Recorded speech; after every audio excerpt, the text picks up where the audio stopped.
कल हमने सिर्फ एक काम किया था। हमने खुद को ऑब्जर्व किया और मुझे पूरी उम्मीद है कि आप में से बहुत से लोगों को ये एहसास हुआ होगा कि हम दिन भर कितनी बार खुद को क्रिटिसाइज़ करते हैं। लेकिन आज से हम उस पैटर्न को धीरे धीरे बदलना शुरू करेंगे। Welcome back everyone. आज है हमारी 7 डेज सेल्फ लव जर्नी का डे 2, एप्रिसिएशन डे। और आज की प्रैक्टिस बहुत सिंपल लग सकती है, लेकिन इसका इम्पैक्ट बहुत गहरा है। मैं आपसे एक सवाल पूछना चाहती हूँ।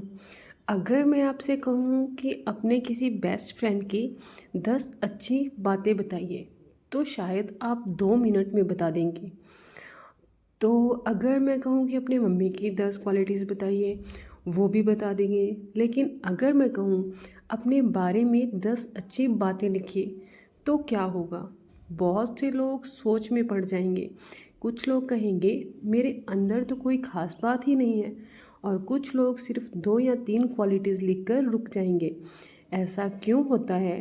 क्योंकि बचपन से हमें अपनी गलतियाँ दिखाई गई, लेकिन अपनी क्वालिटीज़ देखना नहीं सिखाया गया।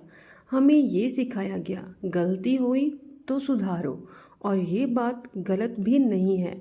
लेकिन प्रॉब्लम तब शुरू होती है जब हम सिर्फ अपनी कमियां ही देखने लगते हैं और धीरे धीरे अपनी अच्छाइयों को इग्नोर कर देते हैं।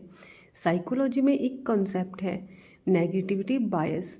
इसका मतलब है ये है कि हमारा दिमाग नेचुरली नेगेटिव चीज़ों को ज़्यादा नोटिस करता है।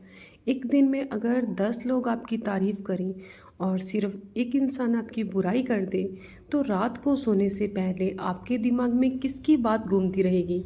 सिर्फ उस एक इंसान की जिसने अपने को नेगेटिव बोला, और बाकी जिन सब ने अच्छा बोला वो नहीं। ये हमारे दिमाग की नेचुरल टेंडेंसी है। इसीलिए एप्रिसिएशन की प्रैक्टिस बहुत ज़रूरी है, ताकि हम अपने माइंड को बैलेंस कर सकें। अब एक बात ध्यान से सुनिए, अपनी तारीफ करना एरोगेंस नहीं होता, और ना ही ये ईगो होता है। एरोगेंस तब होता है जब हम खुद को दूसरों से ऊपर समझने लगते हैं। लेकिन सेल्फ एप्रिसिएशन का मतलब है अपनी वैल्यू को पहचानना, और ये दोनों बिल्कुल अलग चीज़ें हैं। मैनिफेस्टेशन में भी एक बात बार बार कही जाती है, जिस तरह से आप खुद को देखते हो वैसे ही धीरे धीरे दुनिया भी आपको देखना शुरू कर देती है। अगर आपको ही लगता है मैं इनफ नहीं हूँ, मैं किसी लायक नहीं हूँ, तो वही एनर्जी आपके बिहेवियर में भी दिखने लगती है। लेकिन जब आप अपनी वैल्यू पहचानना शुरू करते हैं, तो आपका कॉन्फिडेंस नेचुरली बढ़ने लगता है। इसीलिए आज का टास्क बहुत सिंपल है। एक नोटबुक लीजिए और अपने बारे में 10 अच्छी बातें लिखिए। ये ज़रूरी नहीं कि आप परफेक्ट हों, बस सच लिखिए। जैसे मैं केयरिंग हूँ, मैं ऑनेस्ट हूँ, मैं जल्दी हार नहीं मानती या नहीं मानता, मैं सीखने के लिए हमेशा रेडी रहती हूँ या रेडी रहता हूँ, मैं अपनी फैमिली की केयर करती हूँ या करता हूँ, मैं क्रिएटिव हूँ।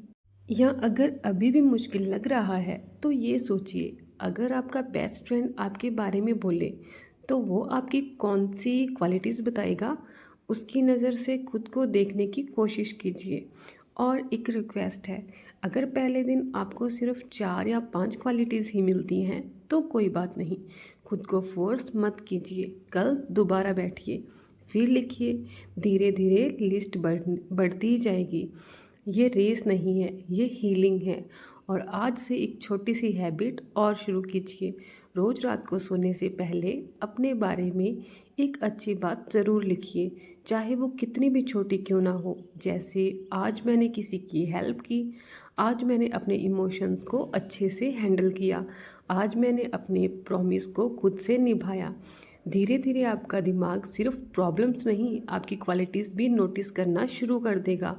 और यकीन मानिए, ये छोटी सी प्रैक्टिस कुछ ही हफ्तों में आपकी सेल्फ इमेज को बदलना शुरू कर सकती है। तो आज का होमवर्क याद है ना? नोटबुक लीजिए और अपनी 10 क्वालिटीज़ लिखिए। याद रखिए, जिस दिन आप अपनी अच्छाइयों को देखना शुरू कर देंगे, उस दिन दुनिया की अप्रूवल की ज़रूरत धीरे धीरे कम होने लगेगी। तो मिलते हैं नेक्स्ट वीडियो में, तब तक अपना ख्याल रखें, खुश रहें, हंसते रहें, मुस्कुराते रहें। Love your self and I will see you in the next video. Thank you, thank you, thank you.